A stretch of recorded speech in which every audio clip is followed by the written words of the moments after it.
and good day. And as you can see, I'm actually in the grounds of Borley Church at Borley in Essex, which is my proposed start point for a documentary which I wish to share with you on the legend of the long gone Borley Rectory and of course of the church itself.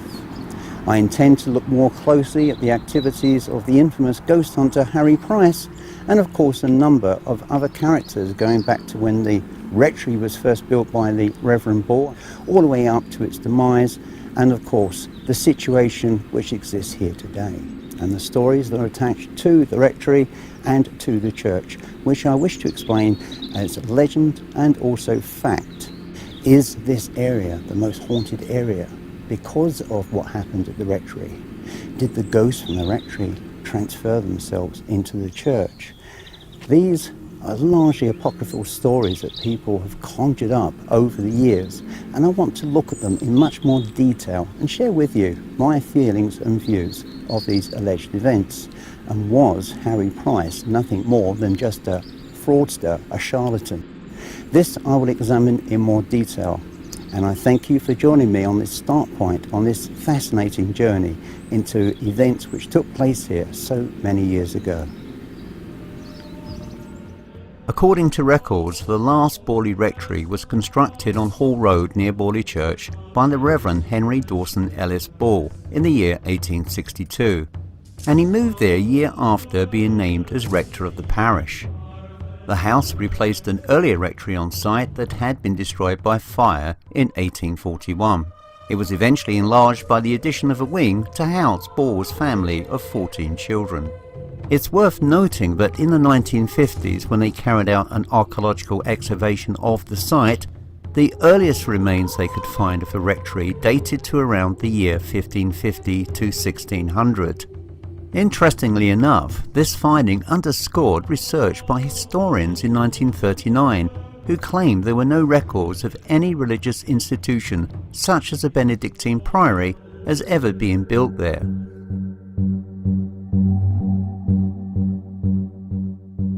A year later, the first paranormal event reportedly occurred, with a few locals having heard unexplained footsteps within the house about that time. Various people claim to have witnessed a variety of puzzling incidents, such as a phantom coach driven by 2 headless horsemen during the next 4 decades.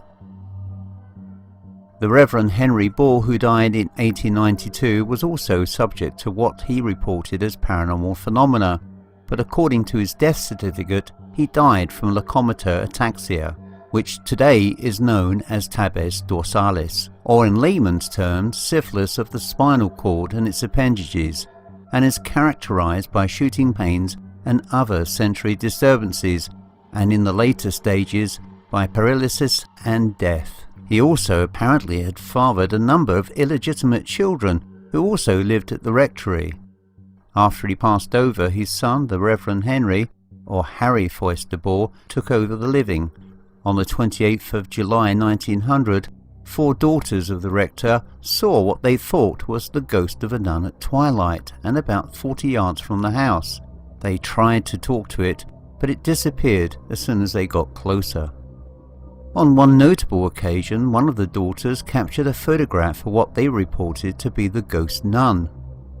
Although the clothing worn by the nun appears to be period authentic to their era, and according to more skeptical minds, seems to be one of the daughters, and even more curiously is the fact that the sisters reported seeing a nun dressed in dark clothing, yet this ghost manifestation is wearing light-coloured clothing and nothing at all like a nun's habit. The local organist, Mr. Ernest Ambrose, later said that the family at the rectory were very convinced that they had seen an apparition on several occasions.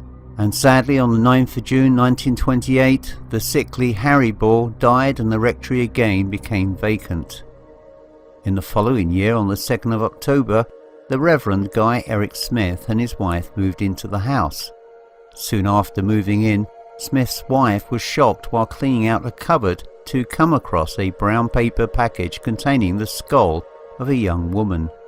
Shortly after, the family reported a variety of incidents, including the sounds of servant bells ringing despite them being disconnected, lights appearing in windows, and unexplained footsteps. In addition, Smith's wife believed she saw a horse-drawn carriage at night. In June 1929, events took a sudden change when the news editor of the Daily Mirror received from one of his staff a letter sent by the rector's wife, Mrs. Smith, asking if his paper knew of the address of the Society of Psychical Research, as they were experiencing unusual happenings in the rectory and wanted them to be investigated. Instead, he dispatched the seasoned reporter, Mr. V.C. Wall, to investigate. Wall, who arrived on the 10th of June, stayed for a week but witnessed nothing unusual. But in true journalistic fashion, he made up stories based on reports involving headless coachmen, nuns, and dragging footsteps. The Smiths were naturally puzzled as to why only a reporter had arrived to start asking awkward questions. Wall reported this difficulty back to his office.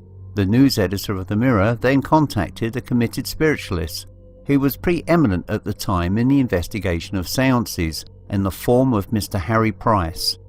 The result was a tsunami of headline stories in the Daily Mirror. Harry Price, who arrived on the 12th of June, immediately reported new phenomena such as the throwing of stones, a vase and other objects. Spirit messages were tapped out also from the frame of a mirror. When they challenged Harry Price as to why he had taken charge of the case when they had requested the Society for Psychical Research, he explained that he attended as a foreign representative of the American Society for Psychical Research. Harry Price stayed only a couple of days in this first week and did not return while the Smiths were in residence, and as soon as he left, these events ceased. Smith's wife later maintained that she already suspected Price, an expert conjurer, of falsifying the phenomena. And they weren't alone in their suspicions, because two staff members, Mary Pearson and Fred Tatum, reported the following as related by Mr. Tatum. There was an incident at his first luncheon when Eva pepper of salt shot across the table, and Price made some reference, no doubt in jocular vein, to ghosts.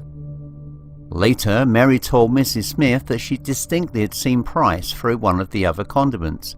On another occasion, when they were in the scullery, a storm lantern went out, and Fred was strongly of the opinion that Price had manipulated the wick.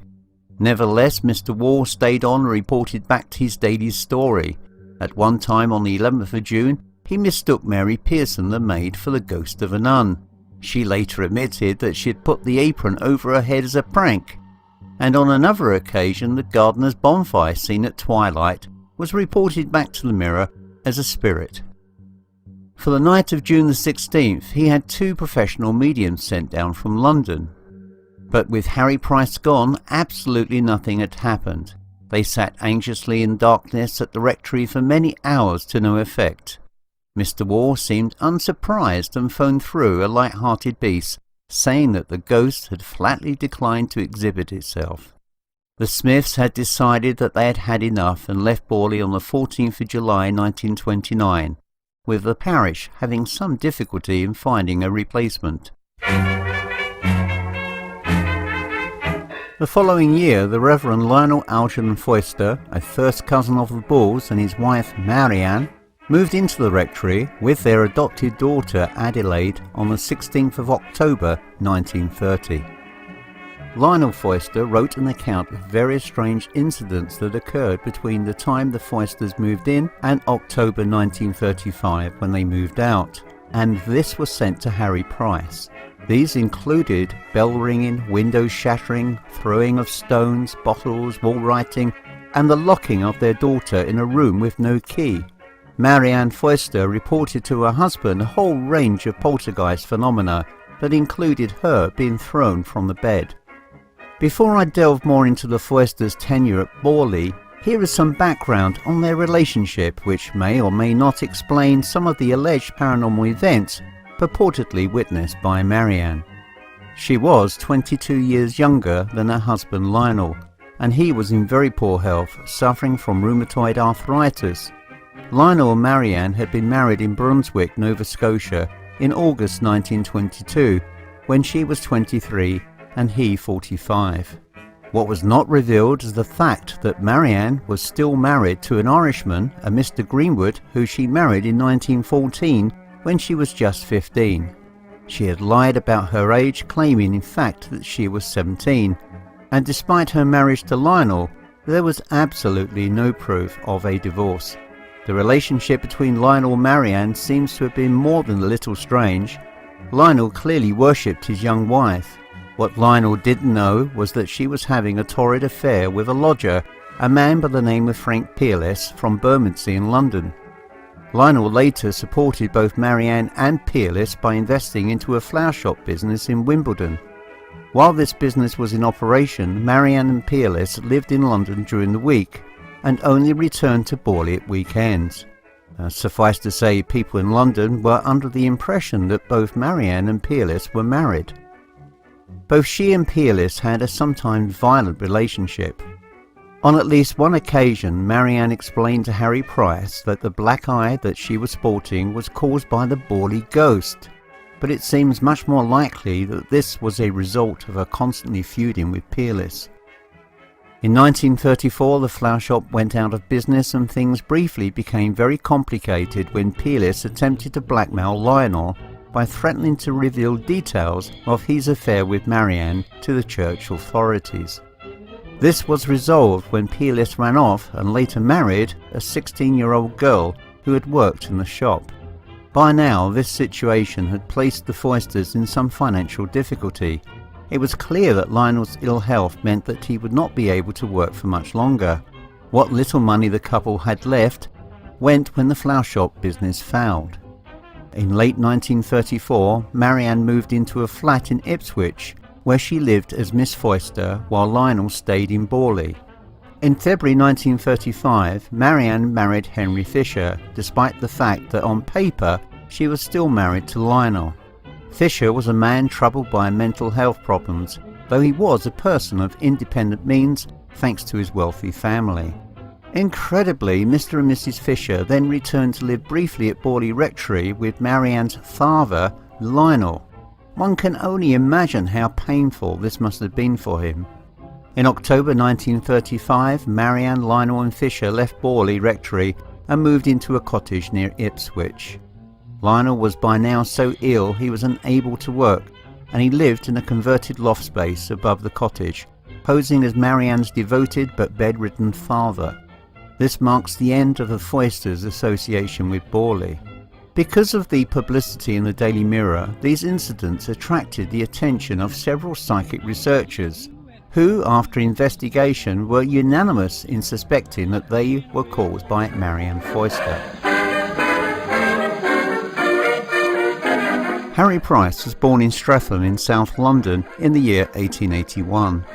As a child, Price had a very inquiring mind and developed many interests, particularly so in astronomy, performance art, conjuring and archaeology. Around 1898, Price began attending evening spiritualist meetings and also took part in some private seances, which initiated his interest into the paranormal. He also developed an interest in coin collecting. In 1908, he moved to Pulborough, West Sussex and worked as a salesman for paper merchants, and as a side interest wrote articles for 2 local newspapers. He later married an heiress, Constance Mary Knight, and they settled for the next 40 years in that town.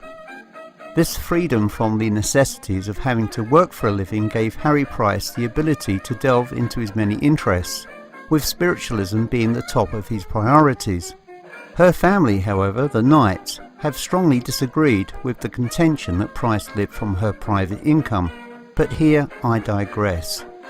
In 1920, Price joined the Society for Psychical Research, the SPR, and during the 1920s, Price exposed a number of fake but famous mediums and gained a reputation for this field of paranormal research.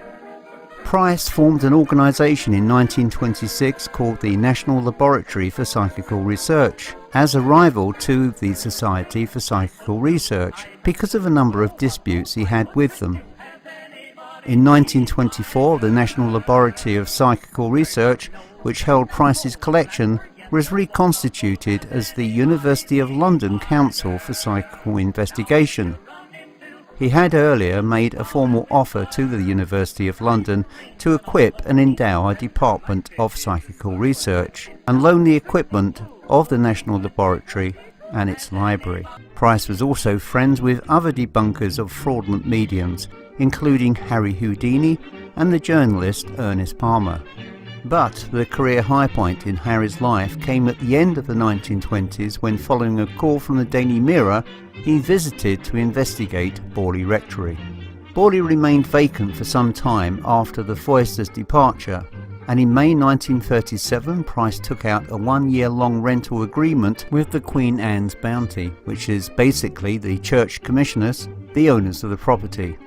Through an advertisement in the Times on the 25th of May 1937 and subsequent personal interviews, Price recruited a corps of 48 official observers, mostly students who spent periods mainly during weekends at the rectory with the instructions to report any phenomena that occurred. Here is an interesting account given by Charles Winter, a former Times newspaper editor who ran into Price's corps as an official observer. While at Borley, Winter came to two conclusions. One is that the rectory was indeed haunted, but on the dark side, in his opinion, Price was egging up some of the events which were alleged to have taken place, which of course cast a serious doubt on the credibility of the entire investigation.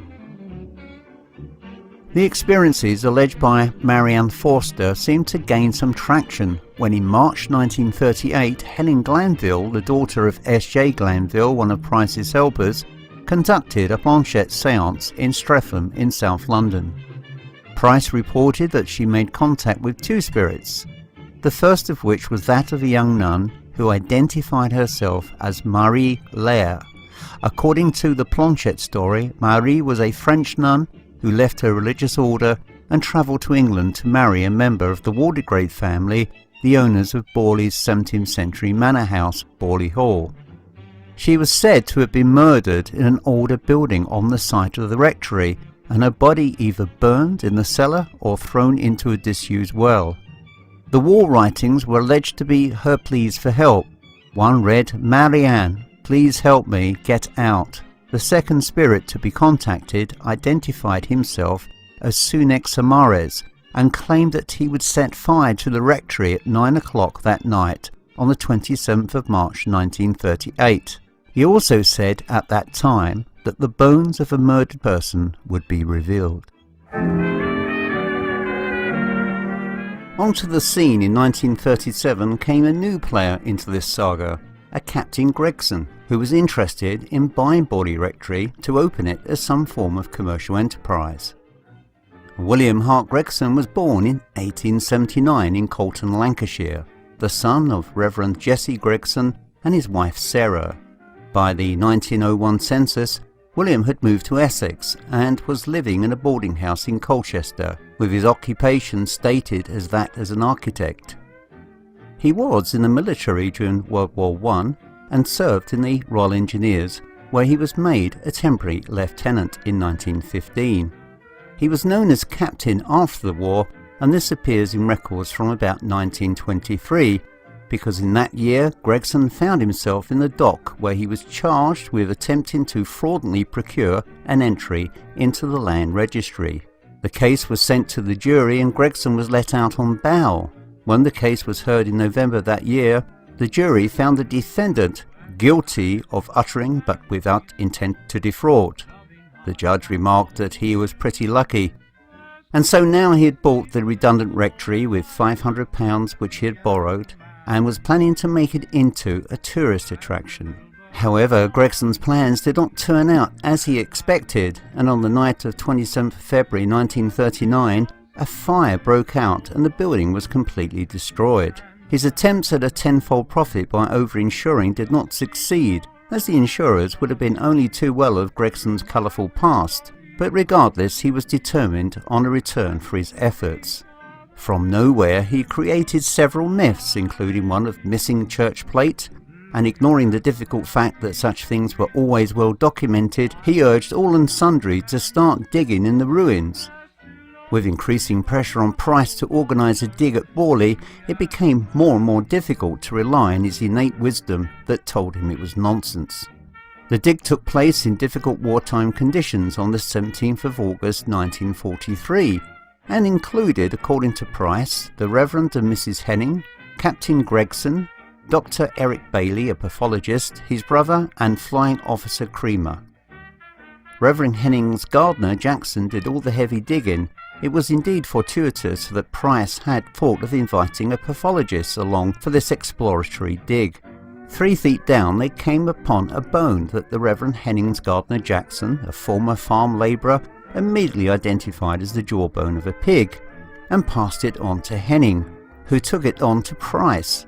However, when it was handed to Mr. Bailey, the pathologist, he pronounced it to be human, and more digging produced part of a cranium. Here, at least in Price's mind, was the confirmation that this was the remains of the young nun, Marie Lair. Johnny Palmer, who worked at Borley Place for the Pains, observed the dig. He saw the bones and maintained the unshakable view that what he saw was old Sal's bones. Subsequently, the bones were given a Christian burial in Liston churchyard after the parish of Borley refused to allow the ceremony to take place on account of the local opinion that the bones were those of a pig. In fact, as you can see here on this side-by-side comparison image, it would appear definitely to be that of a pig and not a human jawbone, and the differences are quite noticeable. Price's discovery of the bones had also been the subject of debate. Critics have questioned the likelihood of Price turning up bones in a single search in only a few hours, when other searches, both before and after Price's excavation, came up empty-handed despite far more extensive digging. They also questioned the fortuitous presence of a pathologist and a barrister to certify the remains. And to make it even more confusing, the 2 gardeners who did the actual digging, Johnny Palmer and Mr. Jackson, identified the only bone recovered as a pig's jawbone. To understand Harry Price in greater detail, we must look firstly at a number of inconsistencies in the past where clearly he was not telling the truth. Firstly, he claimed he was born into an affluent Shropshire family, but in fact he was born in London. In his autobiography, Search for Truth, written between 1941 and 1942, Price claimed he was born as a Shropshire lad, and also claimed that he was involved with archaeological excavations in Greenwich Park, London. But in earlier writings on Greenwich, he denied any such involvement. In 1908, Price wrote for 2 local Sussex newspapers, the West Sussex Gazette and the Southern Weekly News, in which he related his remarkable propensity for discovering clean antiquities. One of these, a silver ingot discovered by Richard Morris to be housed in Price's own collection of artefacts at Senate House, University of London, found it to be made of base metals and was stamped around the time of the last Roman Emperor Honorius. In 1910, Professor E.J. Haverfield of Oxford University, the country's foremost expert on Roman history and a Fellow of the Royal Academy, declared the ingot to be fake. He reported that the double-axe type of silver ingot was well known and dated from the late imperial times, but the one recovered from Sussex was an inferior copy of one found at the Tower of London, and with alterations to give it an air of authenticity. Both the shape and lettering betrayed its origin. In 1927, Price claimed that he had come into the possession of Joanna Southcott's box and arranged to have it opened in the presence of one reluctant prelate, the Bishop of Grantham. It was found to contain only a few oddments and unimportant papers, among them a lottery ticket and a horse pistol. His claims to have had the true box have been disputed by historians and of course by followers of Southcott.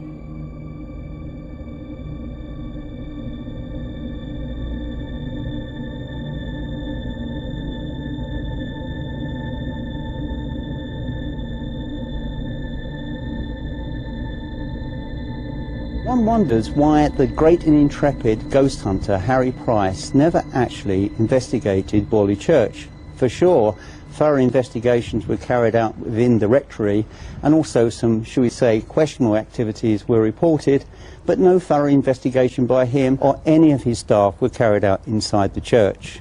And yet in 1942, the Reverend A.C. Henning reported that objects inside the church were being displaced and moved around. But for some reason, Harry Price decided not to go into the church to carry out a further investigation.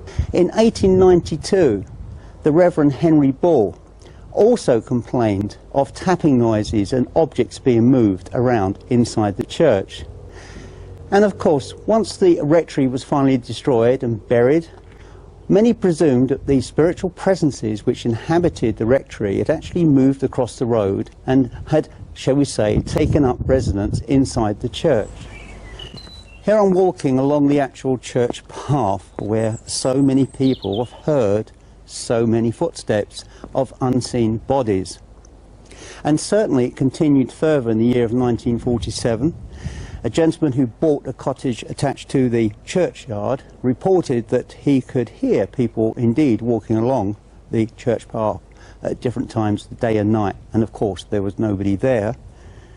And in 1949, a lady by the name of Suzanne Woodruff was actually visiting the church on a cold February afternoon, when she too, walking along this very same footpath, could hear footsteps behind her. But then she was overcome by the most amazing and most nauseating smell. Could it have been vomit, or could, as she described it, have been embalming fluid? But she said the smell ranked so foully, it could have been, in fact, a rotten human corpse. And yet, on the subject of strange aromas, there is another tale to tell of a Mr. Clinton Tweed of Cambridge who visited the church, but his experience of the smell wasn't as though it smelt like embalming fluid. In fact, he felt it smelt like incense being burnt. Now, of course, a lot of people would argue that perhaps it was a windy day and perhaps someone was burning a bonfire, because he did describe the smell as being something like a bonfire of incense, and perhaps it was a smell from a fire that had wafted in across the fields. But how does that experience relate to the other reports of strange smells within the churchyard? So I don't think necessarily that story could be discounted, but it's something which could be added to the rich history of this very ancient site. Strangely, in June 1947, Harry Price was invited by the Reverend Henning and his wife to attend the church. It was a rededication service to the Waldegrave tomb, which had been recently restored. Whilst they were inside the church, all of a sudden and from nowhere, the sound of birds screeching, and that was accompanied by the sound of footsteps on the path leading to the church. Again they investigated, and there was no trace and no cause for the birds to be screeching.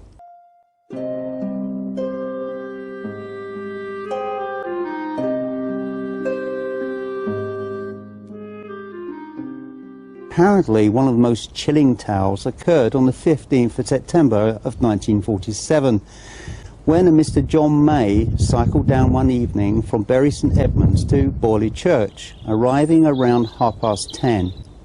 He went into the church and sat in the porch when he was startled to hear the sound of the actual church gate being clicked open, and that was followed again by footsteps which came closer and closer and closer until they eventually arrived at the church, and then there was nothing.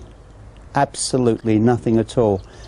And the history of this building seems to relate very self-determinedly to two main focused areas of activity, which is the clicking or the tapping of the tomb and the gate, and also the footsteps on the path leading to the church. I can attest to part of this. I came here a few years ago in the depths of winter, I think it was New Year's Day, where I carried out an impromptu investigation of wandering around the churchyard, and I was more than confident that I was being followed around. I could definitely hear footsteps behind me, and that seems to be one of the phenomena of this particular site. So there is an interesting history attached to a wonderful building, but unfortunately the likelihood, certainly in recent times, of it being investigated is fairly remote. And so we have to rely back to a film made in the 1970s by the BBC, who carried out their own investigation, and here is the actual clip of that investigation. So we're in and listen to those recordings, and a warning, do not adjust your television picture. Now, my tape recorder is down by the tomb. What family is this? This is the tomb of the Waldegrave family, who were associated with the area for many years. And there's a possibility that one of this family is the origin of the figure who's been described as a ghost nun.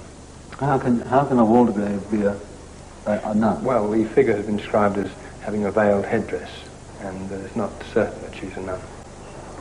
Also, this tomb has been the scene of a number of inexplicable incidents. People have heard the sound of earth falling, of raps and taps, and even are some reports of some of the pillars moving. I'm not too happy about that. Well, maybe this is what we have on this tape. I'll play it to you now, and we'll see if Coombe Hollingworth got anything like you were talking about. Our investigation was to be carried out in the church, and we came armed with tape recorders. We left the two recorders running on their own inside the building. Before locking the machines in, we searched the building. This session proved to be the most exciting one, for we firmly believe we recorded the sound of a ghost stepping forward and opening something which sounds like a door.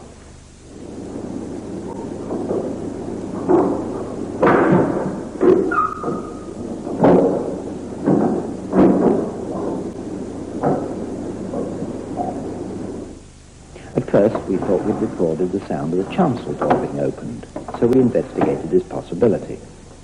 But neither of these sounds in any way seems to match the ghostly one. Nothing in the vicinity of the altar that we could find could account for the strange recording.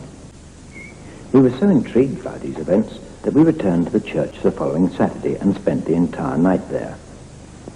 Having searched the building once more, we locked the machines in. And already the atmosphere seemed to be changing. Two of the team said they felt they were being watched by somebody. Now follows the most remarkable sound of all. For quite clearly, the center microphone picked up what obviously is a human sigh.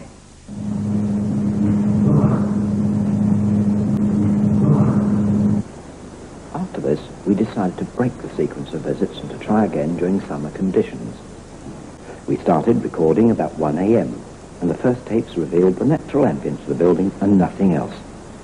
But as we entered the church at about 1:45, we all felt a change in atmosphere. I had a definite tingle pulsing through my body, and a feeling as though a presence were pressing against my back. And yet there was nothing horrific about it. We felt certain, however, that this run would produce results, and we were right. It's the most surprising sound we've heard to date, and we were able to locate it as originating just in front of the altar rail.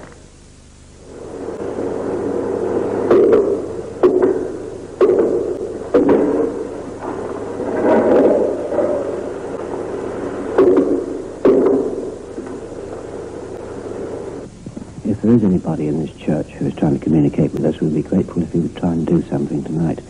Perhaps you could give us some indication of how we can help you. At about 3:20 in the morning, we picked up the sound of faint rapping.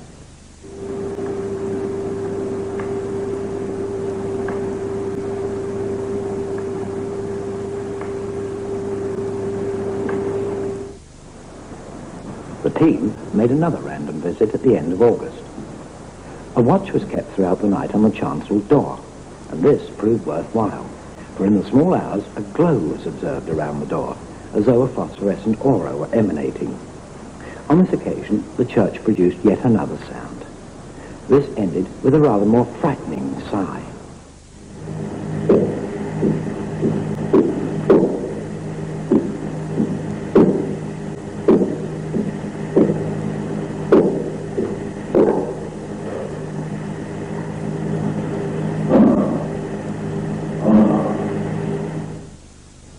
For the fifth visit, it was decided to keep the church manned with observers throughout the entire night.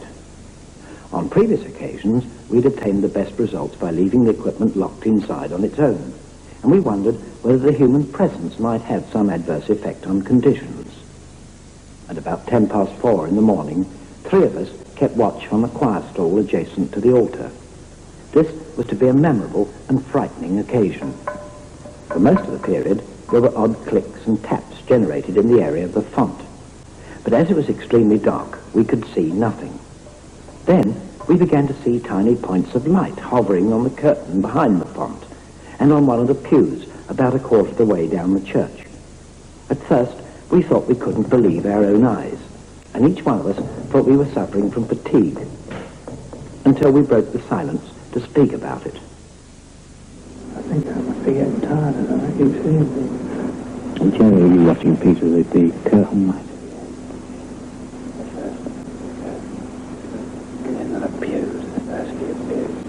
Yes, that's what I'm seeing them. I was right on the floor. It lights up the door as well. And it flashes on and off. It's a good story, really. Yes, I saw one just then too. The main one is up in the curtain. Eh? On the right-hand side, right in the curtain. Very curious, isn't it? Yeah. Yes, there's one appeal again then. Yeah. No, we're not seeing things, Peter. The 3 of us can see them, so it obviously exists, whatever it is. It's a strange phenomenon. It's stripped this time, wasn't it? Now, that was fantastic. We've no idea what that was. It certainly made all of us jump, as though some object had been thrown down. It's curious that that seems to have been tied up, but you're getting colder and colder. It's like a build-up of power. After a while, we realized the lights were coming closer to us. But although we stuck our ground, there were no further audible disturbances in the church, and the lights eventually vanished. As to what they mean, it's anybody's guess. But whatever they are physical. The microphones proved that. Would you say that, well, as an expert, that these are things that are happening outside that people are observing, or that they're things that they are projecting from their own minds and think they're seeing? Well, there I really go back to this atmospheric photograph theory.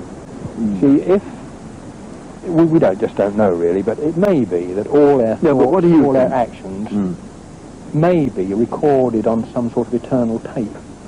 And under certain conditions, maybe climatic conditions, maybe in the presence of certain people, occasionally they reappear. We just don't know. I don't honestly think that the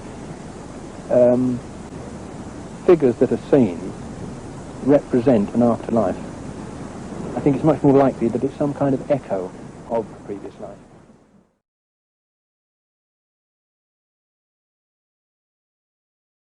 Well, there you have it, ladies and gentlemen, the story of Borley Rectory, as events really played out by focusing more on the characters and less on what they had to say. And I think that's crucial here.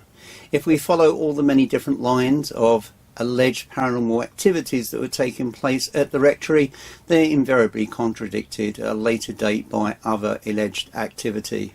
And if we go back to the beginning, should we say, of the nun who was a ghost, that would appear to have tied into a number of stories in circulation during the late Victorian period, which it is believed that the Ball sisters actually conjured up from one of those stories to perhaps alleviate the boredom of living in a fairly isolated rectory some miles from the nearest town, in which case would be Sudbury in Suffolk. But unfortunately, with all of the stories that we're looking at here today, you have to go by what is being offered and how you can follow it through. And as a former police detective, the first thing that I would look at in more detail are the characters of those who are involved. And certainly Marianne Foyster comes out in a very, very poor light. And of course you'll note that she was central to much of the activity that was reported during the 1930s.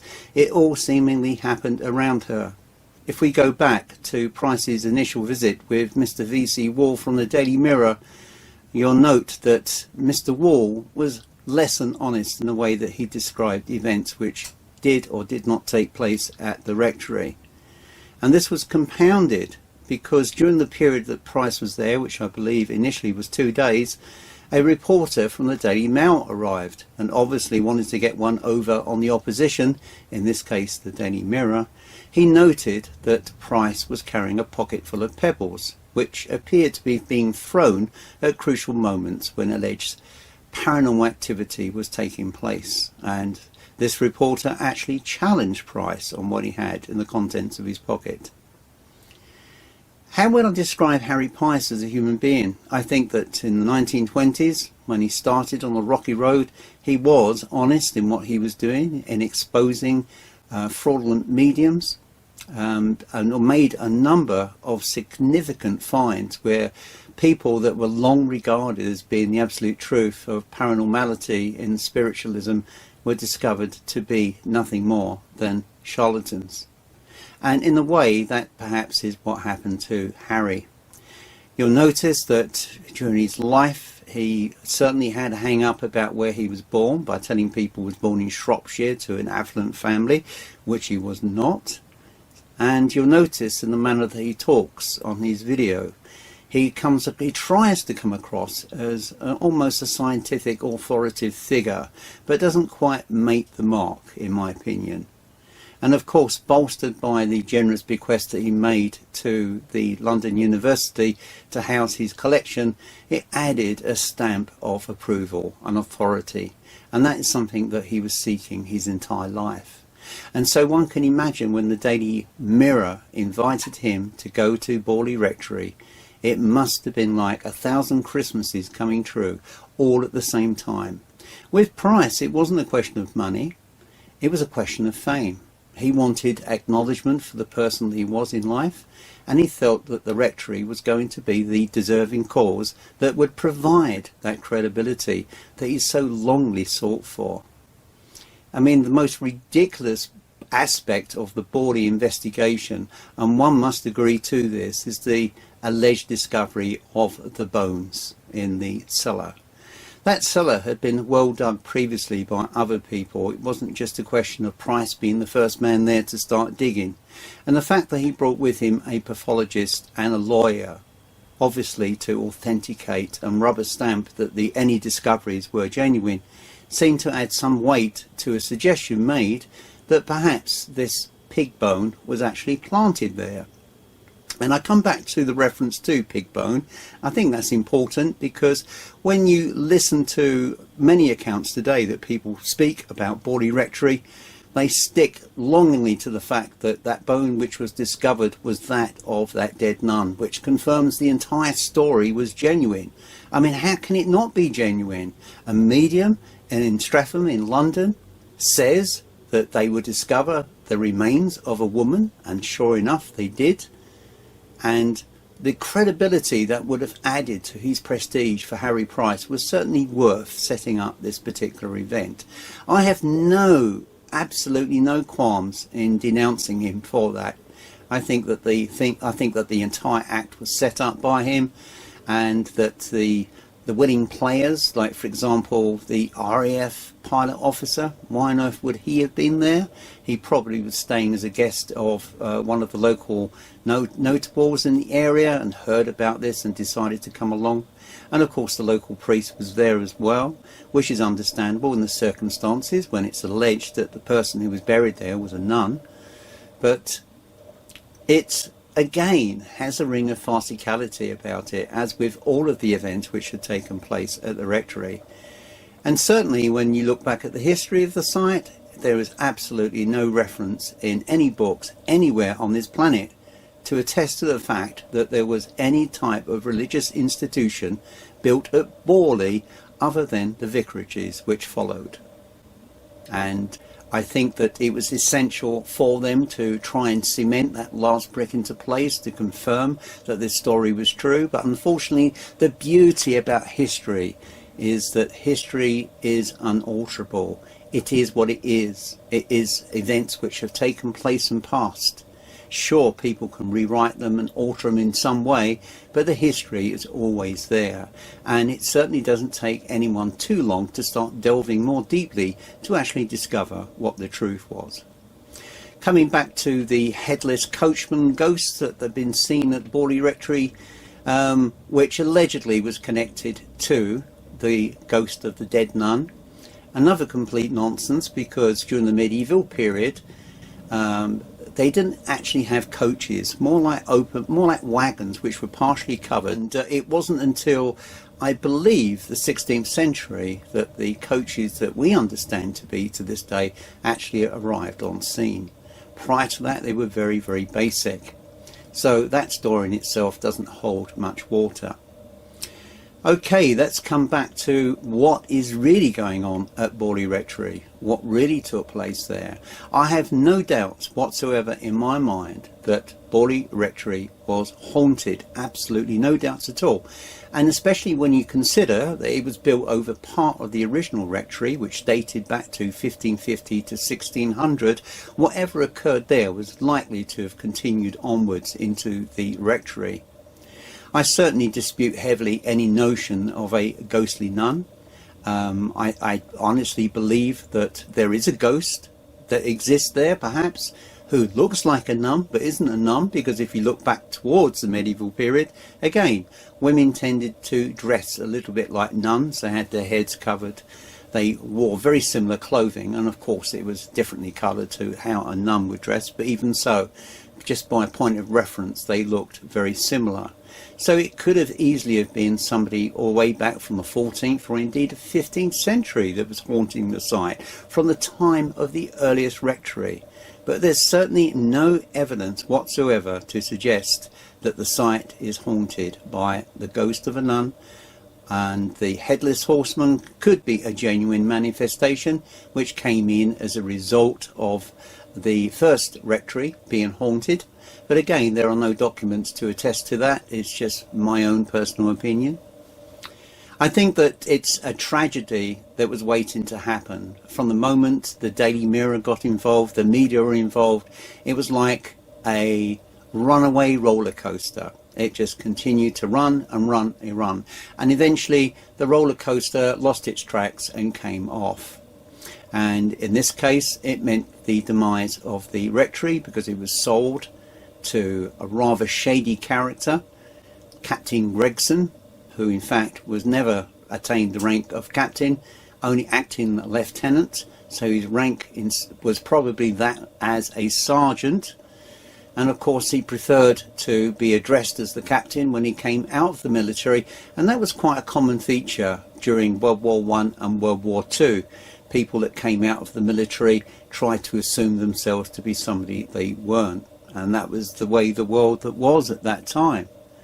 But certainly by placing Harry Price on board with the Daily Mirror certainly cemented the fate of the rectory, in my opinion. And it is such a shame that it's gone, because it's another historic building that is no longer. And I suppose today the people that live in Borley certainly want closure on Borley Rectory.